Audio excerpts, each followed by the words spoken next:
Aesthetics and opulence. The story is told about Rebbe Yisrael of Rizhin, a great Hasidic master who lived in a nice house and did not believe in asceticism. One winter's day, a young man came in to ask for ordination, and he boasted to the rabbi about how he is ascetic. He only eats basic grains and water. He has the sexton in the synagogue beat him symbolically every day. He wears only white garments. He goes out and rolls in the snow and puts nails in his shoes to diminish his addiction to physical pleasure in this world. Rabbi Yisrael was looking out the window at that time, and he saw a white horse came into the yard, and it was, as I said, winter.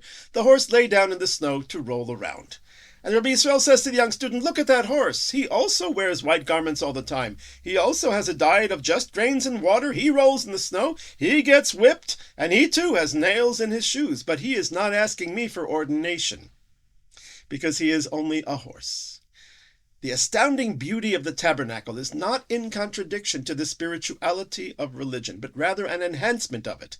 So certainly someone entering the tabernacle would be inspired by what they saw, and that is the goal. If it is a sanctuary to God, it cannot be second-rate or run down. It has to inspire. But is that the real purpose of the sanctuary? Is there something beyond? I believe so, something very crucial, and we shall seek it in the most beautiful part of the tabernacle, which lies in its very heart. It's the Ark of the Covenant, but specifically what sat upon the Ark of the Covenant, the chaporet, the covering with the cherubim, the cherubs. What were the cherubs? According to the rabbis, they were images, graven images of faces of infants, male and female, on top with wings reaching towards the heaven. Now, this is a puzzling thing. The Ten Commandments, God told us not to make graven images at all, and here he seems to contradict himself and commands us to make these cherubs, which are, as I said, a graven image. How was this allowed? Simple. It was allowed because God commanded it. And that's the whole point right there. This idea that God commanded it has major implications. The Medrash states that whatever God forbade, he permitted something similar. For example, he forbade a man to be with his brother's wife. But on the other hand, if the brother died childless, then the man not only can be with the brother's wife, he must marry her. It's called yibum. So it was forbidden, but then it became permissible. Another example, labor on the Sabbath is forbidden, but bringing sacrifices in the temple on the Sabbath is allowed even though they required the same labors that are forbidden for mundane purposes. And here, God forbade a graven image, but now with the cherubim, he allows it and even commands it and requires it. That's the point. This teaches us that there's nothing inherently good or bad in all of the things in the world. They are simply tools. And the test is what we do with them. When we use them for us, for our own personal pleasures and aims, that can be sinful.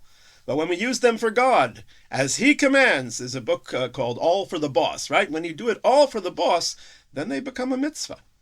The tabernacle represents life itself, spiritual life, symbolized by the menorah and its representation of wisdom as light, and physical life, symbolized by the table and the showbread.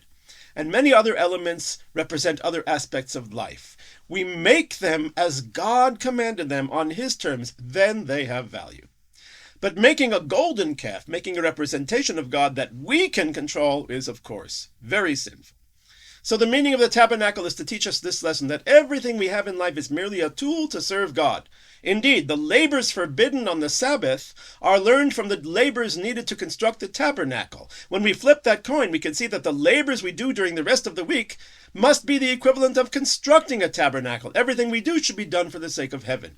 We can even make a little prayer before we go to work. Today I will fill the mitzvah of loving my fellow, of healing the sick, of returning lost objects in whatever profession we pursue, to find in all of our mundane activities the service of God.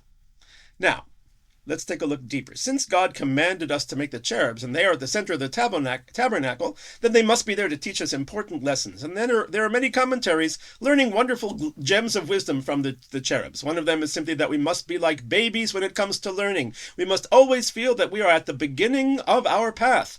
Similarly, our faith in God should be as simple and pure as that of a baby, and our love of God should resemble the love of a child for his parent. And the wings, which were stretched out towards the heaven, teaching us that we should constantly be striving towards God. Okay, these are all wonderful things, but I'd like to focus on one other. and it relates to some of the internal issues facing Israel today. The Torah says clearly that these two angelic infants of gold made on top of the ark were facing each other. Fnehem elachiv, facing each other. That is big. But the rabbis find a contradiction in the cherubs that King Solomon made in the book of Chronicles. The cherubs there were not facing each other, they were facing the house, they were facing the temple. So were they facing each other or were they facing the temple? How do we resolve it? So the rabbis tell us in the Talmud that when the Jews are doing the will of heaven, they are facing each other. But when they are not fulfilling the will of heaven, they are not facing each other.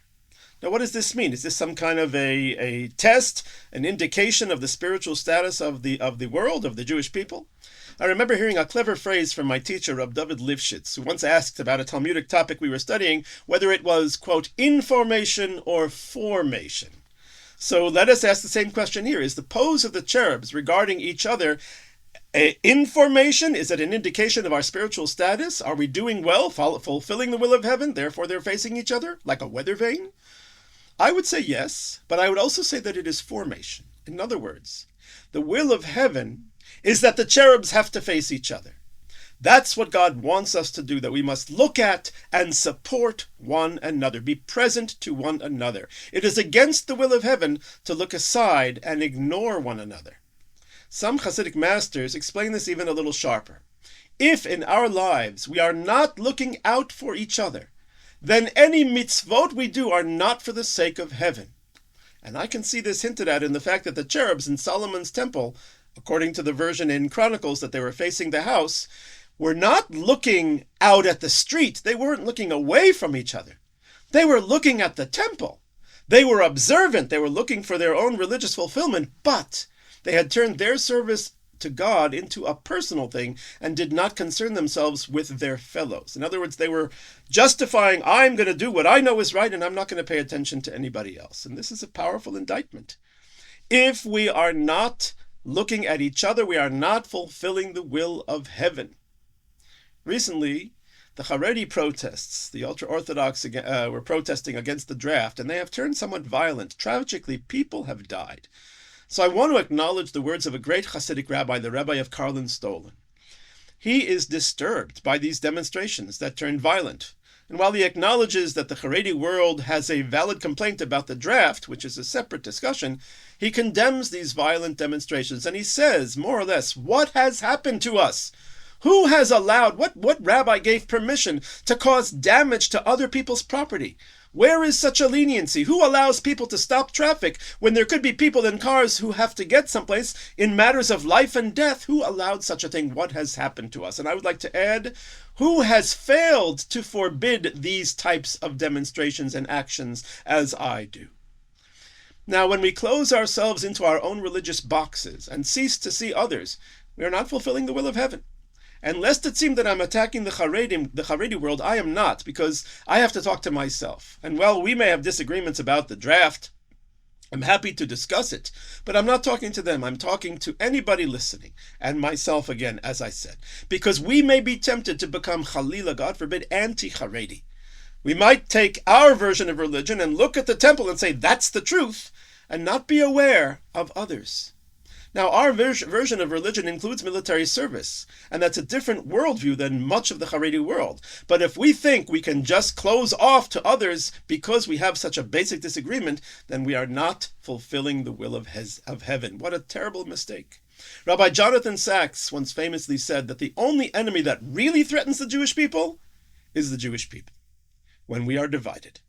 I wish and I pray that the Haredim and the national religious and traditional, even secular, will take that first step by simply looking at each other, by talking to each other, by, on a personal level, befriending each other, and not slandering and not cursing and certainly not going out and doing violent things.